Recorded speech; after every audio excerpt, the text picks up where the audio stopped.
So we're going to have to see how this goes with this new mic. I finally got a new one, so that's nice. Anyhow, we're continuing OC February as, the month comes to an end. Here's a bunch of different cute little crafts that you can do for your OCs. The ones that I've been doing a little bit more recently. It's not as craft heavy as my last one. There's not a lot of crafts in this one per se. So that in mind, a couple of these are going to need supervision or just like some proper safety, especially one of these particularly. I almost plied my finger off, which whoopsies, but especially if you're on the younger side, don't hesitate to have family or adult supervision doing these. Okay, that aside, here are a bunch of more crafts that you can do with your original characters. Starting this one off, this is probably one of my favorites to do so far that I've done, and I knew I wanted to try this for a while, but I never really found the time to, so as of late, this one I've just gotten really obsessed with doing. This one is making fake IDs for your characters, and this is really nice because I have a lot of leftover gift cards, hotel room key cards, and even just like, Dave & Buster's or like game cards too, these work for. Because I guess I just have a lot of excess of these, so I figured that I might as well repurpose them for something like this. So essentially, it's what the name describes. You're basically making an ID or like identification for your character. And yeah, the first attempt I tried, I wanted to do one just full on paper, drawed it out and everything, but halfway through with my acrylic markers I realized how limited my palette was, and then I didn't like it, so I switched over to digital and then decided to use like printed out ones afterward, and I feel like the quality was a lot better with that. But obviously, like, if you don't have a printer, it's really easy to just use, drawn out paper and do it that way. I just preferred to do it digitally because I am a digital based artist. Printed it out, traced it, and cut it out to basically meet the right dimensions for it. And even if I was a little bit off, I ended up cutting a little bit of excess, and then I used some glue to put it all together. I specifically used majority Mod Podge for this, though obviously I'm pretty sure any other type of glue works just as fine. I just prefer Mod Podge because then it can also work as like a sealant afterwards, so that way it's a little bit more resistant. I also used this really helpful barcode website. I'm sure you can search up free barcode websites to use, and one of these will eventually like pop up. It's very simple to make. I was genuinely surprised by how quick I could make these. It doesn't really need a lot of coding, and it turns out really cute. And of course, this is a really nice way to reuse maybe some junk you have left over cards wise and repurpose that. And I think you can easily substitute the actual card itself with maybe some cardboard or just some sturdier material and then put it on top. Whatever you want to do. And I just think these are really neat. I love showing them to my friends, and I've put them inside lanyards, and that'll be applicable for this next craft. But other than that, it's pretty straightforward. And they turned out really nice. I've only done like 2 so far, but I already have like a bajillion other planned, so we'll have to see how that goes. This next one is adjacent to the previous craft we just did. This can easily be an extension of that, or it can be its own thing. It really just depends. But along with a bunch of like leftover cards that I just don't use, I also have a lot of lanyards, and this comes from like different camps that I've been to, or just lanyards that I don't use. And so I decided to kind of make them more character customized because I just have so many of them.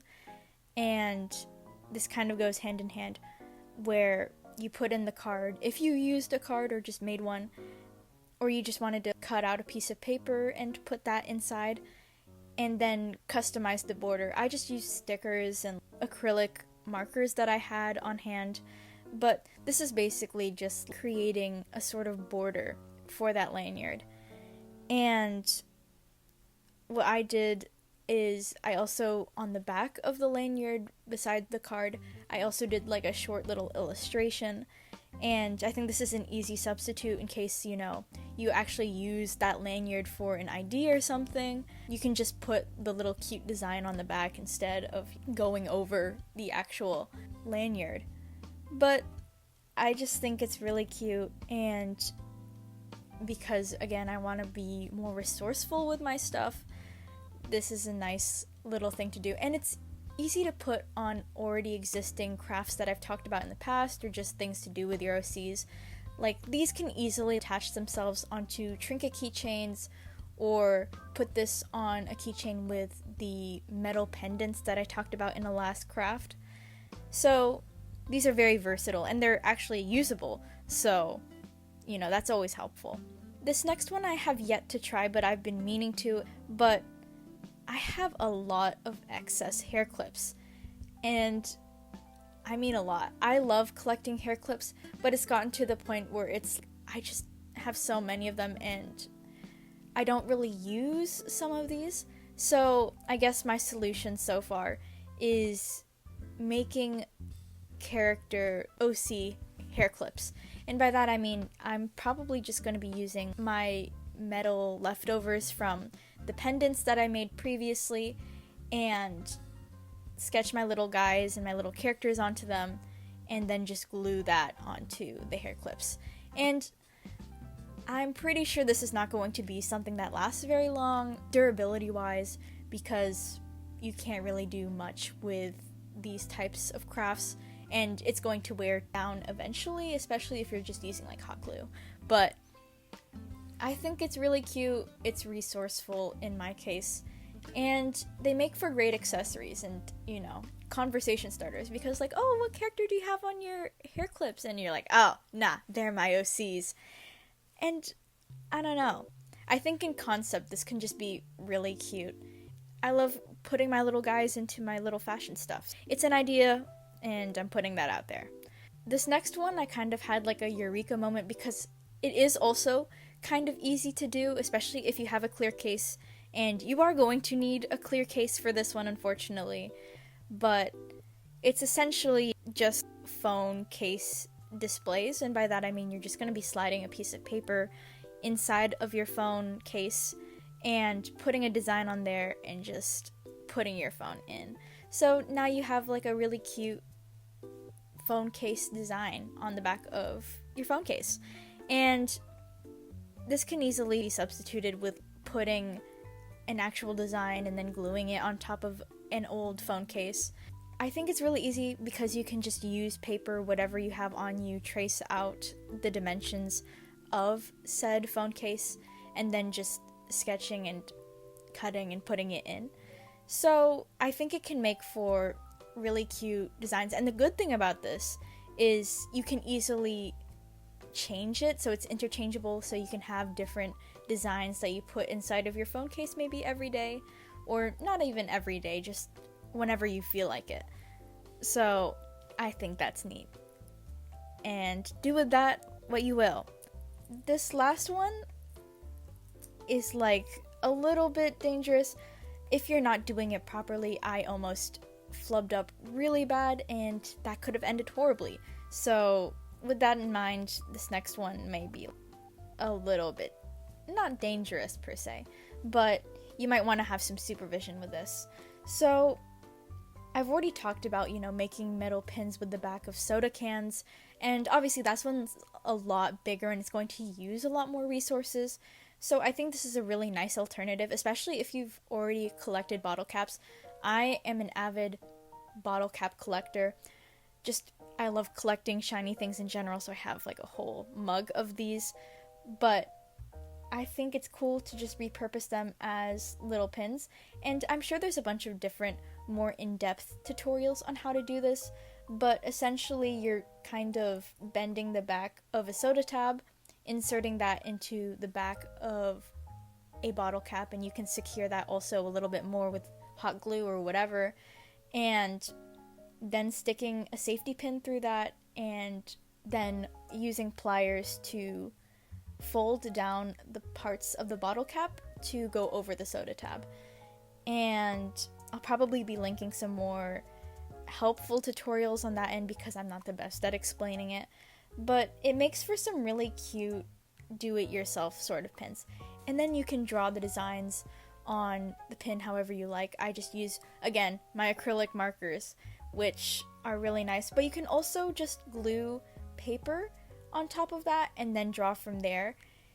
And I like to secure everything with, again, a lot of Mod Podge, so that way you can have it last longer, but I don't think that's really necessary for this craft.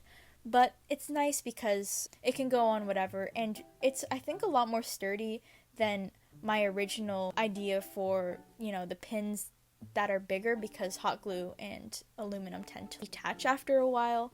So this can probably stay together a lot longer because of the bottle cap sort of keeping it all in place.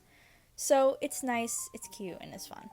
For this last one, I already talked about this. Like, I have a whole video just dedicated to this topic because I had a lot of fun with it, but I really do recommend it for people, and it's handmade plushies.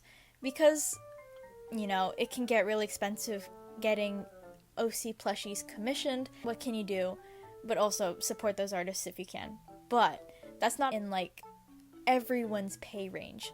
So this is a really nice alternative, and you can find really in-depth templates or really digestible templates either on Pinterest or like Twitter or just anywhere that you're looking for them. And then I liked to use old clothes that I wasn't using, but of course you can buy specific fabrics for this. I just like to be resourceful and reuse stuff. And yeah, I'll probably link my video just talking about my experience with making OC plushies so far.